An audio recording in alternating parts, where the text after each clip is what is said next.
फिर कहते हैं माला मुक्ति न होते है, मुक्ति होत है नाम। इन माला से मुक्ति नहीं होगी, इस नाम से मोक्ष होगा। चाहे माला तो जप ले, चाहे बिना माला तो जप ले। केवल ये माला पैर के आडंबर करने तक बात नहीं बनेगी। जैसे थोड़ा सा उदाहरण देता हूँ, ये माला गल में पहनने की परंपरा कैसे चली। जब भक्ति किसी भी युग में कभी प्रारंभ हुई थी, परमात्मा आते हैं, थोड़ी बहुत भक्ति वो स्टार्ट कर जाते हैं, चाहे प्रथम मंत्र की ही थी, तो उस माला से जाप किया करते थे। तो पहले क्या करते थे, जे कपड़े वस्त्र इसे होते नहीं थे, माला से जाप किया और माला को आदर के साथ गले में डाल लिया करते। वो लोग दिखावा नहीं था, वो सिर्फ अपना सुरक्षित स्थान और आदरणीय स्थान सीने से लटकी रहती थी, और जब उसकी आवश्यकता पड़ती उसको जब जाप कर लिया करते थे। तो जिसके गले में माला होती वो जाप करते थे। तो बगैर मर्यादा के उन मंत्र करने वालों से अगर किसी को दुआ निकल गई वो सफल होगी। तो गृहस्थी आदमी ने को किसी ने आशीर्वाद दे दिया, उस माला वाले ने, जाप करनी ने, तो उसको लाभ हो गया। तो उनकी पूजा शुरू होगी, अपने घर घर बुलाने लगे। जब यह थोड़ी सी भक्ति डाउन होने लगती है तो फिर ये पहचान मान ली कि जो गल में माला डाल रहा है ये भगत है और इसकी पूजा सेवा करने से बहुत लाभ हो जाए। तो हम दो भागों में बट गए।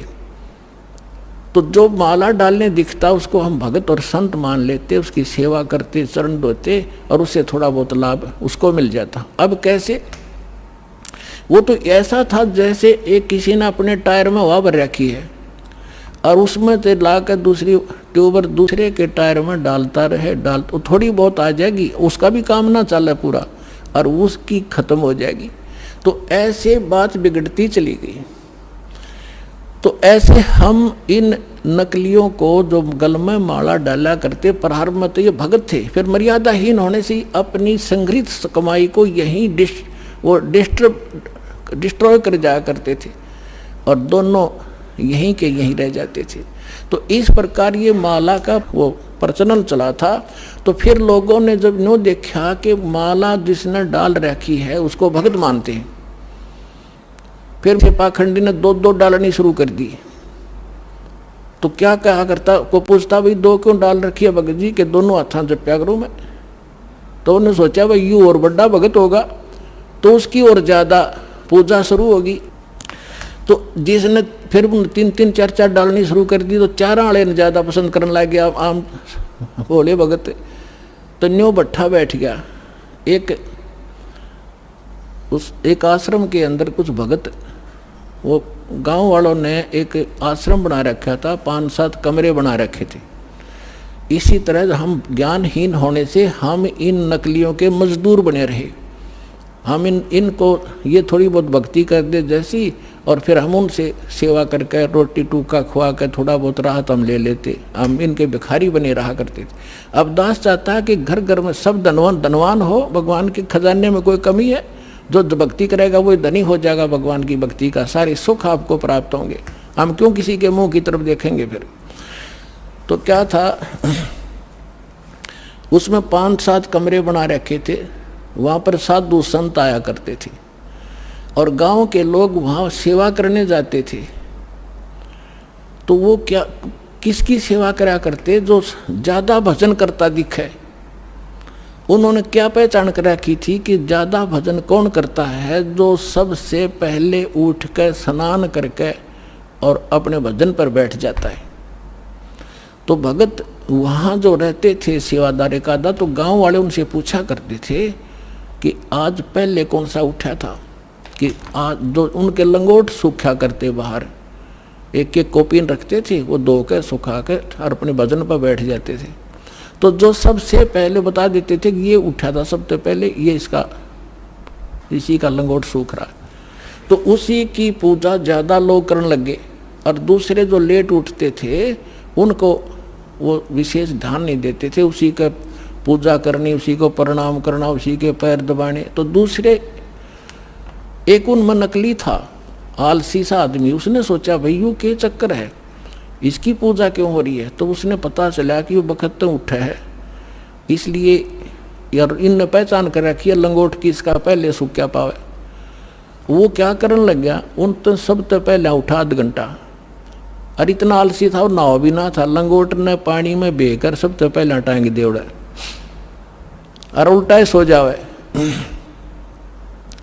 तो वो उन्होंने पूछा भाई ये किसका लंगोट है, कि ये इस महात्मा का है। वो सारे उन सारे ने छोड़ देगा, उस नकली के लाग गए साथ उस लंगोट की पहचान करके पहले कौन सा उठे रात ने। तो हम न्यो भक्ति का नाश कर लिया। तो यहाँ परमात्मा कहते हैं माला मुक्ति न होते है, ये मुक्ति होते है नाम। एक अक्षर बाहरा, ये उजड़ भला नगाम। कहते माला मुग्ध गंवारे को, गल में पैरा काठ। दगड़े दोजक के चल्या, लखी न सतगुरु बाटे। माला मुग्ध, इस मूर्ख ने गल में काठ पैर रखा, इतना मोटे मोटे मणिए। और दोजक, दगड़े दोजक के चला, नरक के रास्ते को पकड़ रखा है। लखी न सतगुरु बाट, यानी सतगुरु के मार्ग का इसको पता नहीं चला। मूंड मुंडावे मूर्खा, ये कर हैं घोट में घोटे। बार भेख बनावे ही, अंदर गिन अनगिन खोटे। ये मूंड मुंडावे मूर्खा, यानी उस तरह फिरा लेते हैं, कचकोला कोरा कटवा लेते हैं। और कर मूंड मुंडावे मूर्खा, और कर हैं घोट में घोट। और बाहर भेख दिखावे ही, बाहर तजनो दिखे बड़ा महात्मा होगा, अंदर अनगिन खोट। केले की कोपीन है, ये फूल पान पल खाही। नर का मुख नहीं देखते, जो बस्ती निकट ना जाई। एक समय इस दास को ये ज्ञान प्राप्त हुआ, तो हम अपने ऑफिस में बैठ के फिर तो हमारे पास एक यही चर्चा हो जाती है, जो भी जिसने हमारी बात सुनाई थी उसको चर्चा शुरू कर देते थे। तो उनमें से एक कहने लगा कि नहीं, आपने संत तो देखे नहीं है। मैंने बताया मेरा ऐसे ऐसे गुरुजी हैं, उनसे मैंने दीक्षा ली है। तो वो एक कहने लगा आपने संत तो देखे नहीं है। दूसरा मेरा साथी कह रहा था, मैं कैसे होते हैं भाई, कि मैं एक बार ऋषिकेश गया हुआ था, हरिद्वार से आगे, और वहाँ एक आगे जंगल है, 1 किलोमीटर आगे चल के साइड में, और वहाँ एक महात्मा रहता है, और वो केवल एक लंगोट बांधता है केले के पत्तों की। जंगल में रहता है, और जंगल में इतना गहरा चला जाता है, आदमी के तो दर्शन भी नहीं करता वो, और जय उसके दर्शन हो जाए तो बेड़ा पार हो जाता है। तो बहुत से लोग वहाँ इकट्ठे हो रहे थे, तो मैं भी जाकर बैठ गया, उनसे पूछा ताछी की, तो उन्होंने बताया कि एक महापुरुष रहते हैं यहाँ पर, और वो कभी कभी यहाँ दिख जाते हैं विचरण करते हुए, तो हम उसके दर्शनार्थ बैठे हैं, हो सकता हमारे भाग जाग जा। लेकिन वो जब भी कोई आभास होता है तो भाग कर अंदर गुफा गहरी जंगल में भाग जाता है, आदमियों को दर्शन नहीं देता। तो कहने लगा कि एक बता रहा था कि मैंने एक दिन थोड़ी सी दर्शन हुए थे, बस एकदम फिर वो पीठ फेर कर भाग गए, बस उस दिन थोड़ी सी कसर रह गई, ना बेड़ा पार हो जाता। तो उसी आस में 20-30 आदमी बैठे थे वहाँ। अब इस परमात्मा के ज्ञान से वो निर्णय होगा कि वो के था, वो कौन था। है उसके क्या कहते हैं सुख संवेद में, केले की कोपीन है, वो फूल पान फल खाही। केले के पत्ते की तलंगोट बांध रखा है, ऐसे बैरागी त्यागी महसूस होते हैं, और फूल पत्ते और फल खा के गुजारा करते हैं, और बस्ती के निकट नहीं जाते, आदमी का मुंह भी नहीं देखते। ऐसे त्यागी बैरागी, उनको संसार एक समर्थ संत मानते हैं। अब उसका पैमाना दिया है सुख संवेद में, केले की कोपीन है, जो फूल पान फल खाही। नर का मुख नहीं देखते, जो बस्ती निकट नहीं जाही। वो क्या है, वो जंगल के रोज हैं, जो मनुष्यों बिद के जाही। निस्दिन फिरो उजाड़ में, न्यो परमात्मा पावे नाही। कैसा पैमाना दे दिया, वो जंगल के नील गाय हैं, रोज हैं, जो आदमी देख कर भाग जाओ, फदड़ फदड़ कर पता नहीं कहाँ जाकर डटे। ये जंगल के रोज हैं, जब नाम से मोक्ष होगा, इन बकवादों से होगा। ये जंगल में पशु सारे नंगे फिरे और भाग जाते हैं, मर्ग भी भाग जाते हैं आदमी से डर के, फिर इसका समाधान बताते हैं। डेरे डंडे खुश रहो, ये खुसरे लेना मोक्षे। दरु प्रहलाद पार उतर गए, फिर डेरे में क्या दोष। परमात्मा देखो, और तो उदाहरण उनके पास था नहीं जब ये ज्ञान मालिक दिया करते थे। हम ध्रुव और प्रहलाद को मुक्त मानते हैं। मानते हो कहाँ जी? तो जब ध्रुव और प्रहलाद तुम कहते हो पार हो गए, उनके इतिहास देखो पढ़ के। प्रहलाद जी 10 वर्ष के थे जब नरसिंह जी आए, उनको मिले, यानी परमात्मा प्राप्ति हुई। भक्ति वो पहले से ही कर रहे थे, और फिर उन्होंने शादी करवाई। और जो राजा बलि था, जिसने वो 100 अश्वमेघ यज्ञ करी थी इंद्र की गद्दी प्राप्त करने के लिए, और जिसके लिए भगवान आए थे 52 रूप बना के, तो वो प्रहलाद का पोता था, बैलोचन का लड़का था। तो उनने ब्याह करवाया, बालक हुए और वो पार हो गए। और ध्रुव का भाई था उत्तम, उसकी मृत्यु हो गई थी। फिर ध्रुव ने ब्याह करवाया और उत्तम वाली पत्नी भी उसके साथ रखी उसने, तो वो भी पार हो गया। तो कहने का भाव ये नहीं है कि तुम जो बकवाद करते हो कि ब्रह्मचारी जंगल में गए वह पार होंगे, नहीं। अगर ब्रह्मचारी पार हो तो ये इजड़े तो सब तो पहला पार हो जा, उनका तो 5-6 नंबर आवे। लेकिन मोक्ष होगा भक्ति से, चाहे ब्रह्मचारी हो रहा कर लो, और चाहे ये खुसरे कर लो, और चाहे गृहस्थी कर लो। दुराचार बुरा बताया, ये तो वैसे अच्छा नहीं, वैसे भी बेहुदी बातें हैं। तो कहने का भाव है भक्तों के तो वैसे सतर के काम नहीं है। तो इस प्रकार क्या कहते हैं, डेरे डंडे खुश रहो, डेरे डंडे खुश रहो, खुसरे लेना मोक्ष। और ध्रुव प्रहलाद भी पार हो गए। फिर गृहस्थी में के दोष, अपने आत्माओं ये 9 काम बिगाड़े हैं। एक बार गरीबदास साहिब जी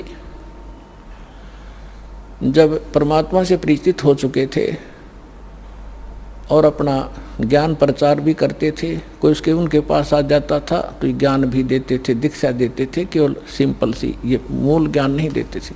फिर भी उनसे बहुत राहत मिलती थी, वो समर्थ थे, आशीर्वाद से भी लाभ देते थे, संसारिक सुख दिया करते। तो उन एक आपको बताता हूँ इनकी कैसी दुर्गति होती है। जग जानाइयो बंदगी कराइए बोए सोल बबूल। एक बेरी गांव है रोहतक जिले में, अब वो झज्जर में हो गया। तो वहाँ का उस गांव का एक व्यक्ति था हरलाल नाम का, और वो धार्मिक व्यक्ति था घना। उसने एक साधु रख लिया अपने घर पे कि महाराज आप यहाँ रहो। उसके लिए एक चौबारा बनवा दिया ऊपर, आप यहाँ रहो, हमने सेवा मिल जाएगी, हमारे कर्म बन जाएंगे, आपकी भक्ति बन जाएगी। आपने भक्ति करनी है, आप बाल ब्रह्मचारी हो, घर छोड़ रखे, कहाँ भाई, ठीक है, होगी सेटलमेंट। उसका ऊपर चौबारा बना दिया, एकांत में उसको बढ़िया भोजन दे सुबह शाम, और वो अपना भजन करे, जैसा भी वो सोच रहे थे भजन करे। और वो भजन उसके पास भक्ति थी ये नहीं हुआ। तो क्या हुआ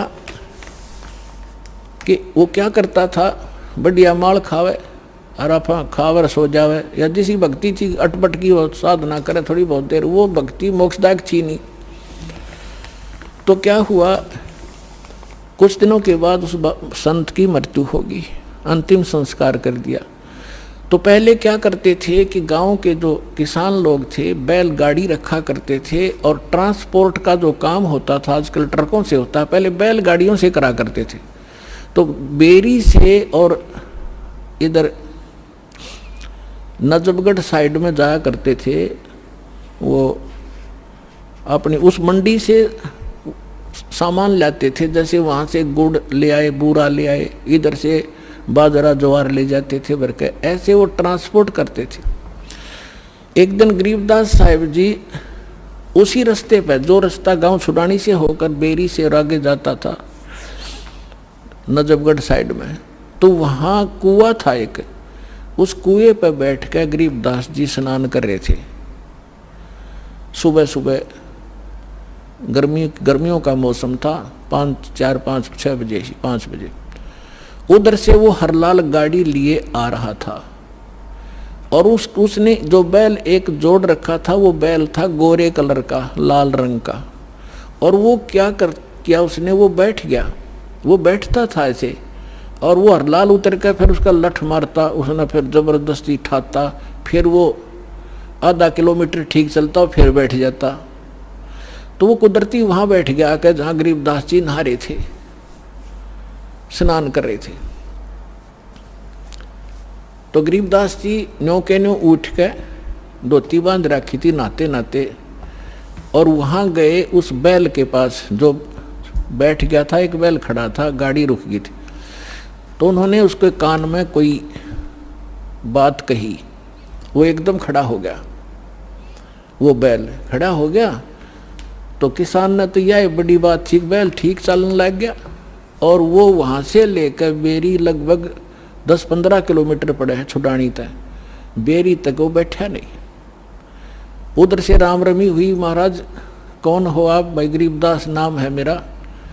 और यूँ क्या हो गया?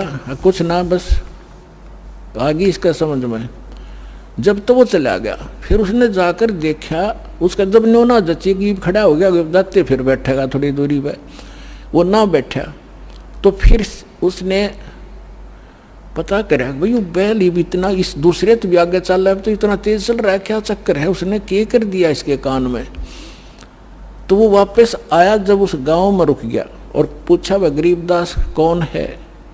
वो कुदरती परमात्मा वहीं आगे स्नान, वो गरीबदास जी उसी टाइम से स्नान, उसने नहीं सोचा इस टाइम से आकर वो नान भगत और वहाँ मिल लेगा। तो जब वो स्नान करना आगे, पता था वो भगत किस लिए आ रहा है, वो तो परमात्मा से परिचित हो चुके थे।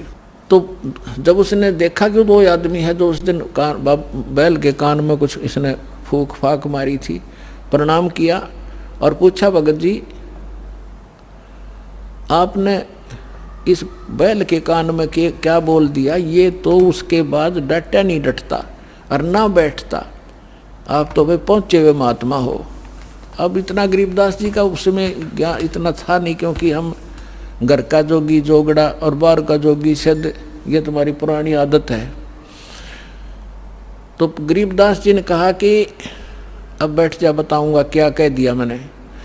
आपके घर में चौबारे में एक बाबा जी रहा करता, संत भगत अखां जी रहता था। कहाँ गया वो?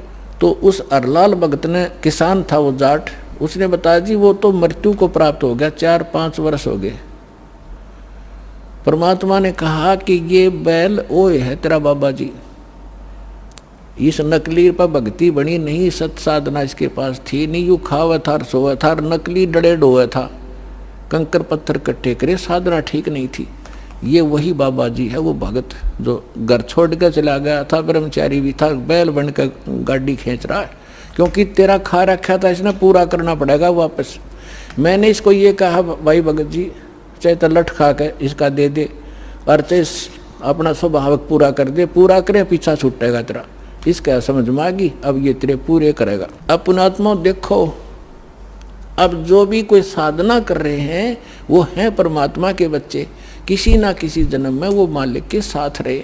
आगे साधना नहीं मिलती तो वो 84 लाख योनियों में चले जाते। और परमात्मा ने वहाँ भी दया करा दी अपने गरीबदास जी के माध्यम से, हरलाल का मन फेर दिया कि अभी भगत था यो और यू बैल बन गया, इसकी दुर्भाग्य। पर आज के बाद इसने मैं गाड़ी में नहीं जोड़ूंगा, अलग से बांध दिया, चारा चरावे और बैठे रहे। देख परमात्मा ने भगत की वहाँ भी रक्षा कर दी और सुविधा दे दी, लेकिन भक्ति बिना क्या बने? अगला जन्म उसका सूर का होगा, फिर क्या सुविधा देंगे? तो पुण्यात्माओं ये सौभाग्य आपका, आपको अनमोल रत्न मिल रहा है, इसने संभाल कर रखियो। अब जो प्रसंग चल रहा था, दास आपको बता रहा था कि अब आपको वो अनमोल वस्तु मिल गई है जो आज तक किसी को प्राप्त नहीं हुई। आपका भक्ति धन थोड़ी ही साधना से अत्यधिक बन रहा, संग्रहित हो रहा है, और इसी भक्ति धन से आपको यहाँ की भौतिक सुविधाएं भी प्रयोग करनी है और आगे चलने के लिए भी इसको सुरक्षित रखना है, इसको बांटना नहीं। अपनात्माओं कुछ दिनों के बाद जिसने 1-2 वर्ष साधना या कर ली भगवान की सत साधना, तो आपका जो भक्तिहीन हो जाओगे, आप किसी को आशीर्वाद दे दोगे ना, वो भी फलने लग जाएगा। आपके पंचर हो जाएगा और उसमें हवा भरने लग जाएगी, आप भी डाउन हो जाओगे, यही रह जाओगे, आपकी गाड़ी खड़ी हो जाएगी और उसने उसका लाभ होना नहीं, क्योंकि दोनों को फुल एयर चाहिएगी टायर में आगे गाड़ी बढ़ाने के लिए, और वो अलग सिस्टम है जो दास आपको दे रहा है। इससे पंप सारे भरो और अपनी गाड़ी चलाओ। एक दूसरे मूर्ख होगा जो अपने टायर में दूसरे के टायर में हवा भरे, दोनों कंडम हो जाओगे। तो इस साधना से हम ऐसे बिगड़ जाते हैं। जो प्रसंग चल रहा था कि ऐसे जो जन्म मनुष्य के होते हैं वो ऐसे होते हैं जो